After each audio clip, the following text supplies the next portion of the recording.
Hi there. It's a beautiful spring day. In fact, spring has just begun. And I want to take this opportunity to talk about creativity and how spring is the perfect parallel for the creative force. As one of my favorite poets says, our creative force is like the force that through the green fuse drives the flower. Well, that's all of what spring's about. But of course, it's just one of the seasons. And as we know, the seasons change, and that's perfectly normal. Just as our creative process, it's perfectly normal for us to be inspired and have everything flourish for a while, and then to have things actually begin to fade and then even die away. You can probably hear my canary, who perfectly has chimed in here as a perfect example of spring and songbirds starting to herald the beauty of spring. But as I said, change is perfectly normal, and even entropy. And then everything dying as it does in winter and is frozen and nothing at all grows for a while. And actually that's perfectly normal. But we all know what it is like to encounter a creative block, where it feels as if something, some malevolent force, and usually it feels like it's come from the outside, has come along and abducted or stolen our creative force. It feels as if something has banked that creative fire, or even denied it of oxygen and begun to smother it. So when that happens, you actually may need some help. And that's where I come in with a therapeutic application which can actually help restore you to your creative life force, to help build a bridge or guide you back to it. One of my favorite ways to describe things, to illuminate things, is to tell stories. And so I would like to tell you the story of Persephone. There once was a goddess named Demeter who was the Earth Mother. And under her guidance, everything flourished. Everything bloomed and was healthy, and the world was verdant and utterly fertile. Now Demeter had an adolescent daughter who was lovely, curious, very playful, and innocent as can be. And one day, when Persephone was playing and twirling and dancing about in the middle of a meadow, the earth cracked open, and a great black chariot, drawn by 6 black fire-breathing stallions, charged up through that fissure in the earth, driven by the king of the underworld, Hades. And Hades took one look at Persephone and seized her about her slender waist and took her back down with him into his underworld, beneath the surface of the earth, to have her as his bride so that she could be queen of the underworld. The earth closed up. And when Demeter returned and she started looking for her daughter, she looked high and low and she couldn't find her. And so, because she was so bereft, she loved her daughter so much, she reacted by making the earth barren and frozen for quite a while, so that nothing would bloom, nothing would flourish.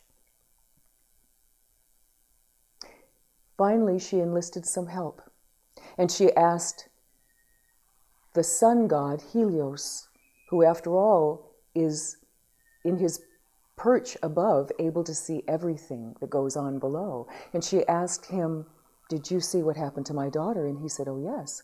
I watched Hades abduct her and take her down to the underworld." At which point, Demeter approached the king of all the gods, Zeus, and implored him to help her, restore her daughter to her. And he was particularly inspired to do so because the earth was dying, because nothing was living. And he knew that bringing back Persephone to Demeter would be the only thing that would encourage her to bring life back to the earth. And so Zeus negotiated with Hades in order to restore Persephone to the topside world and reunite her with her mother. But the deal they struck was that Persephone would be with her mother 6 months out of the year and still remain with the king of the underworld the other 6 months. And so it is that we have our many months where things are dormant, and then our many months when things like now are blooming and rich and lovely. Now, every character in the myth I just told you is a character in our psyche. And most importantly, when we have that feeling, as artists especially, that something has seized our creative force, that something has stolen it away from us, that is the malevolent spirit of Hades. But I will tell you, that is actually something within us. It feels like it's outside, but it's actually within. That because of old wounds, we have negative complexes that are usually based upon someone having said somewhere along the line, a teacher, a family member, "You can't draw a straight line. I don't know why you think you're an artist." Or, "You can't carry a tune. I don't see why you think you could possibly sing," or, "You'll never amount to anything." We all know what it is to have those inner critical voices suddenly be speaking loud and clear and bring us to an absolute standstill with respect to our artistic expression. And so that's where someone like myself comes in, doing a therapeutic process which allows one to cross a bridge to access that playful, youthful, creative force deep inside that is capable of singular, original thought and is very, very capable of creating something that the world has never seen before.